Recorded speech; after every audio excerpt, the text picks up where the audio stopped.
ஆசனம், யோக ஆசனம், யமம், நியமம், ஆசனம், பிராணாயாமம், பிரத்யாகாரம், தாரணம், தியானம், சமாதி.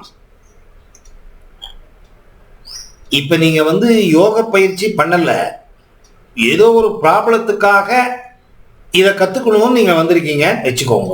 ஆனா இதனுடைய மூலமே இது வேலை பண்ணணும்னா உடல் இயங்க வேண்டும். வார்ம் அப் எக்ஸசைஸ் அப்படிம்பா. ஈவன் யோகாசனா கிளாஸுக்கு போனா கூட ஃபர்ஸ்ட் ஒரு வார்ம் அப் எக்ஸசைஸ் பண்ணிட்டு அப்புறமா தான் யோகாசனம் சொல்லி கொடுப்பான். குதிக்க சொல்லுவான், கை கால் ஆட்ட சொல்லுவான், திரும்ப சொல்லுவான், பண்ணிட்டு அப்புறமா யோகாசனம். சூரிய நமஸ்காரத்துல இருந்து ஸ்டார்ட்.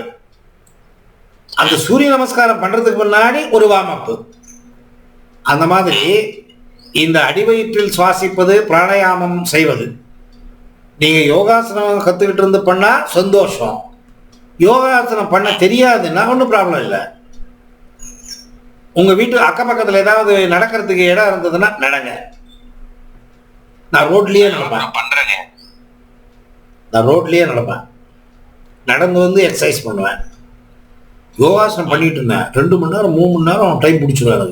அதனால விட்டுட்டேன். அதை விட்டுட்டு இப்போ பெரிய வாக்கு போவேன். போயிட்டு ஒரு எக்ஸசைஸ் பண்ணுவேன். அப்புறமா பிராணாயாமம், அப்புறம் தியானம். இதுதான் சிஸ்டம். ஸோ வாக்கிங் போகாம அடிவயிற்றில் சுவாசி பண்ணக்கூடாது. நீங்க எந்த ஒரு ஆன்மீக பயிற்சியில் ஈடுபடுறதுனாலும் உங்க வயிறு காலி இருக்கணும். வயிறுக்கு கீழே நம்பர் 1, நம்பர் 2 ரெண்டுமே காலி இருக்கணும். நீங்க எப்படி உட்கார்ந்து பண்ணணும்னா, இப்ப நான் உங்களுக்கு போட்டு காமிக்க முடியாது. வஜ்ராசனம் அதை தான் போடணும். பிராணாயாமத்திற்கு வஜ்ராசனம், தியானத்திற்கு பத்மாசனம். வஜ்ராசனமும் கட்டும், பத்மாசனமும் கட்டும். ரெண்டும் போட முடியலையா தொந்தரவு இல்லை. சம்மணக்கால போட்டு உட்காரலாம், அதுவும் முடியலையா தொந்தரவு இல்லை. தெலுங்குல ஒரு பழமொழி, ஊருக்கு உண்டாதானைக்கு ஊகலாடேது மேலு. ஏதோ அரைகுறையா தெலுங்கு பேசுவேன். ஊருக்கே உண்டேதானைக்கு ஊகலாடேதி மேலு.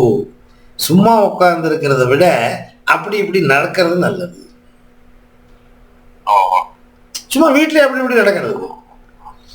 நம்ம வீட்டுல தான் சொல்லுவேன், சந்தோஷம். முதுகுத்தண்டு நேரா இருந்தாதான் நீங்க சுவாசிக்கிற காற்று 72,000 நரம்புக்கு ஈக்குவலா பரவும். இல்ல ஒரு பக்கம் ஜாஸ்தி, ஒரு பக்கம் கம்மி.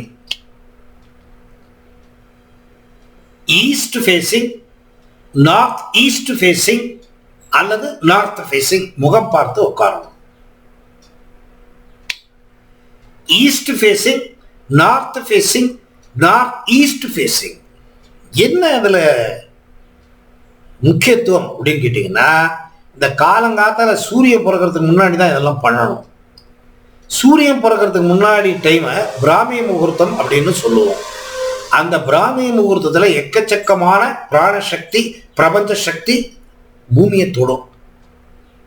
இந்த 3 facing, north, north east, east, positive energy வர்ற திசைகள். அந்த திசைக்கு முகம் பார்த்து உட்கார்ந்து பண்ணணும். எக்கச்சக்கமா போகும் உடம்புக்கு. அப்ப பிராணசக்தி, பிரபஞ்ச சக்தி ரெண்டுமே. இது செஞ்ச பின்னாடி அரை மணி நேரம் காஃபி, டீ, பச்சை தண்ணி எதுவுமே குடிக்கக்கூடாது, சாப்பிடக்கூடாது. அரை மணி நேரம் குளிக்கக்கூடாது, கை கால் கழுவக்கூடாது. உங்க ஆறா ஒளிவட்டம் நல்லா விரியும். நீங்க தண்ணிக்கு நீ குளிச்சிட்டீங்கன்னா, தண்ணி குடிக்கிறத பண்ணீங்கன்னா ஒளிவட்டம் இறங்கிடும். மாமூல் என்ன இருக்கு, 4 இன்ச்சு உடம்புல இருந்து அவ்வளவுதான் இருக்கு. இது எவ்வளவு ஒளிவட்டம் ஆறா. பிராணாயாமம் பண்ணி தியானம் பண்ணீங்கன்னா ஒளிவட்டம் எக்ஸ்பான்ஷன் ஆகும். அது எக்ஸ்பான்ஷனு ரீடைம் பண்ணிட்டு இருக்கணும். அட்டிடியூட் 2-3 மணி நேரம் இருந்ததுன்னா யுவர் பாடி இஸ் ப்ரொடெக்டட். உங்க பாடிக்கு ஒரு கவசம். கொரோனா வைரலோ பாக்டீரியல் வைரலோ உடம்புக்குள்ள வர்றதுக்கு முன்னாடி இது சண்டை போடும். இந்த ஒளிவட்டம் சண்டை போட்டு நம்ம ஒளிவட்டம் ஸ்ட்ராங்கா இருந்ததுன்னா நம்மள ஒண்ணும் பண்ணாது. இல்லைன்னா உள்ள நுழைஞ்சு ரிப்பேர் பண்ணிடும் உடம்ப. எத்தனை தடவை பண்ணும் சொல்றேன்.